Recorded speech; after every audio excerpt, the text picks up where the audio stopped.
राजस्थान को भारत का शाही राज्य कहा जाता है। राजस्थान अपनी समृद्ध संस्कृति, ऐतिहासिक किले, महलों, रंगीन कला, हस्तशिल्प के लिए पूरी दुनिया में प्रसिद्ध है। देश विदेश से पर्यटक यहाँ पर आते हैं। राजस्थान का एक जिला है सीकर। सीकर में एक थाना है, नीम का थाना। यहाँ के एक शहर में वार्ड नंबर 30 में एक परिवार रहता है, जिसमें वहाँ पे एक ऐसी घटना घटी जिसने पूरे शहर को झंझोड़ कर रख दिया। आदाब, नमस्ते, सत श्री अकाल। मैं हूँ रिजवाना सैफी। आज की सच्ची क्राइम स्टोरी में आपका स्वागत है। 11 नवंबर 2016 को अनीता यादव नाम की एक लड़की की शादी होती है अशोक कुमार यादव नाम के एक लड़के से, जो कि नीम का थाना क्षेत्र के शहर वार्ड नंबर 30 में वो रहता है। शादी परिवार की मर्जी से होती है और शादी सारी रस्मों रिवाज के साथ ये होती है। शादी के कुछ सालों बाद अनीता ने एक लड़की को जन्म दिया। लड़की के जन्म के बाद परिवार का जो माहौल था वो बहुत अलग था। परिवार के जो लोग थे उनका एक अलग ही माहौल था। वो चाहते थे कि अनीता को बेटा हो, क्योंकि बेटा वंश को आगे बढ़ाएगा। इसी बात को लेकर कई बार घर में विवाद होता था, लेकिन हर बार वो बात टल जाती थी। कई बार लड़की ने अपने परिवार से इसकी शिकायत भी करी, लेकिन बातचीत करके इस बात का हल निकाल दिया जाता था। साल 2024 4 नवंबर 2024 को अनीता ने 2 जुड़वा बच्चियों को जन्म दिया।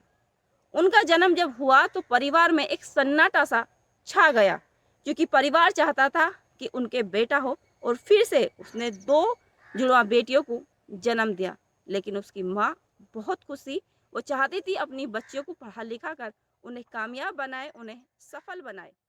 और जब से बच्चियों का जन्म हुआ था तो परिवार का जो माहौल था वो बहुत अलग था, क्योंकि वो बार बार उसको बेटा ना होने के ताने देते थे। वो कहती थी, उनके जो परिवार के लोग थे, ज़्यादातर उनकी सास, वो कहती थी कि बेटियां क्यों हुई, बेटा होने चाहिए थे, क्योंकि बेटा ही वंश को आगे बढ़ाएंगे, ना कि बेटी। अनीता को आए दिन उसकी सास उसको ताने देती थी। इस बात पे कई बार घर में विवाद होता था, लेकिन हर बार विवाद उनकी बच्चियों के ऊपर ही होता था, क्योंकि उन्हें वंश आगे बढ़ाने के लिए बेटा चाहिए था, ना कि बेटी। बच्चियां दिन पे दिन बड़ी हो रही थी। अभी वो अपनी माँ का ही दूध पीती थी। करीब 5 माह की वो बच्चियां हो गई। 27 मार्च 2025 को अनीता के पति और उसकी सास उसको किसी बात को लेकर ताना दे रही थी कि बेटियों को जन्म दिया है, काश बेटा होता तो घर का माहौल अलग होता और घर में खुशियां ही खुशी। लेकिन बेटी हुई है जो कि अभिशाप है, हमें तो बेटा चाहिए।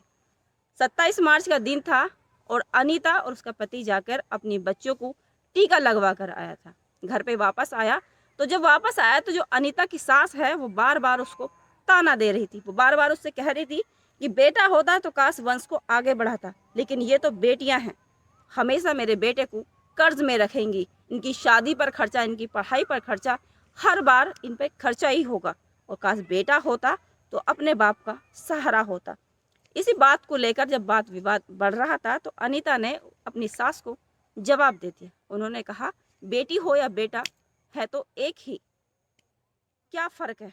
आज बेटियां बहुत आगे बढ़ चुकी है। देश प्रदेश में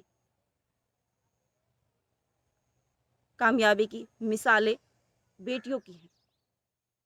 अनीता ने अपनी सास को जवाब दिया। इस पर अनीता की सास नाराज होगी और उसने उसकी शिकायत अपने बेटे से कह दी। बेटा गुस्से में आग बबूला हो गया और अनीता को बच्चों को दूध पिलाकर उसने पलंग पर बेड पर उसको सुला ही रही थी कि इतने में ही अनीता का पति वहां आता है, अशोक कुमार यादव, और अनीता के साथ मारपीट करने लगता है। मारपीट इस हद तक करता है कि अनीता पिटते पिटते बेहोश हो जाती है। गुस्से में आकर अशोक कुमार यादव ने अपनी दोनों बच्चियों को, पहले एक बेटी जिसका नाम था निधि और दूसरी बेटी जिसका नाम था नव्या, एक बेटी को उठाता है। कहता है कि तुम्हारी वजह से ही कलेश होता है, काश बेटा होता तो आज शायद घर में इतना कलेश ना होता। वो अपनी बेटी को उठाता है और जमीन पर के फर्श पर वो पटक देता है, जिसकी वजह से उस बच्ची के नाकों से खून आ जाता है। और फिर वो दूसरी बेटी को उठाता है और उसको भी जमीन पर पटक देता है, जिससे वो घायल हो जाती हैं। नाक से खून आने लगता है। तो जब थोड़ी ही देर बाद जब वो देखता है कि शायद बच्चियाँ अब मर चुकी हैं। घायल बच्चियों को जब बच्चियों का पिता अशोक कुमार यादव और उनके परिजन बच्चों को अस्पताल लेकर जाते हैं, तो वहाँ पर जब डॉक्टर उसको चेक करते हैं बच्चियों को, तो डॉक्टर कह देते हैं कि ये बच्चियों की मृत्यु हो चुकी है। तो परिजन उन बच्चों को लेकर आते हैं। वहाँ पर उन्होंने बताया था कि बच्चियाँ गिर गई थी, गिरने की वजह से उनकी ऐसी हालत हो गई है। लेकिन वो ये नहीं बताते कि उन बच्चियों को ज़मीन पर पटक कर उन लोगों ने मारा है।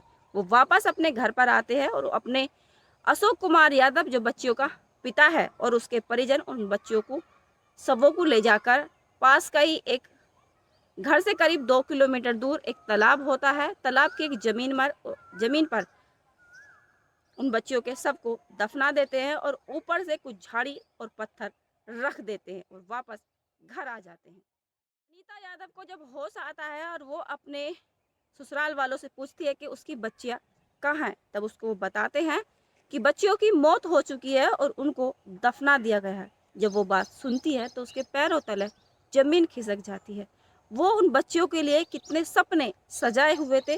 वो अपनी बच्चियों को पढ़ा लिखा कर एक कामयाब बनाना चाहती थी, लेकिन इन हैवान दरिंदों ने बेटे की चाहत में उनकी मासूम बच्चियों को का हत्या कर दी। अनीता यादव को जब ये मालूम हुआ कि उसकी बच्चियों की मौत उसके पिता ने ही की है, क्योंकि वो जानती थी कि उसकी बेटी गिरी नहीं थी बल्कि उनको मारा था, तो वो अपने दर्द को ज़्यादा बर्दाश्त नहीं कर पाई। उसने अपने पिता और अपने भाई सुनील यादव को उसकी जानकारी दी कि उसकी बेटी गिर के नहीं बल्कि उसके पिता अशोक कुमार यादव ने उन्हें ज़मीन पर फर्श पर पटक कर मारा था। उनकी मौत तब हुई थी। उसके बेटियों का हत्यारा कोई और नहीं बल्कि उसका पिता अशोक कुमार यादव है। जब बच्चियों के मामा को इसकी जानकारी हुई थी कि बच्चियों के पिता अशोक कुमार यादव ने ही उनकी भांजियों का जमीन पे पटक कर उनका कत्ल किया है, तो बच्चियों के मामा सुनील कुमार यादव ने करीब रात के 11 बजे पुलिस थाने में कॉल लगाकर उसकी सूचना दी कि उनकी भांजियों का बेरहमी से कत्ल किया गया, वो भी उनके पिता के द्वारा। जैसे ही इस घटना की सूचना पुलिस को मिलती है तो पुलिस देर रात जैसे इस घटना की सूचना मिलती है तो एसडीएम राजवीर यादव अपनी टीम को लेकर घटना स्थल का जायजा लेते हैं और घटना स्थल को सील कर देते हैं। शुक्रवार की सुबह पुलिस प्रशासनिक अधिकारियों की मौजूदगी में दफनाई गई दोनों बच्चियों के शव को निकालकर पोस्टमार्टम के लिए भेजा जाता है। पुलिस की कार्रवाई के दौरान बच्चियों की जो मां है अनीता यादव, वो वहीं पर मौजूद थी। आरोपी पिता अशोक कुमार यादव को पुलिस ने गिरफ्तार कर लिया है।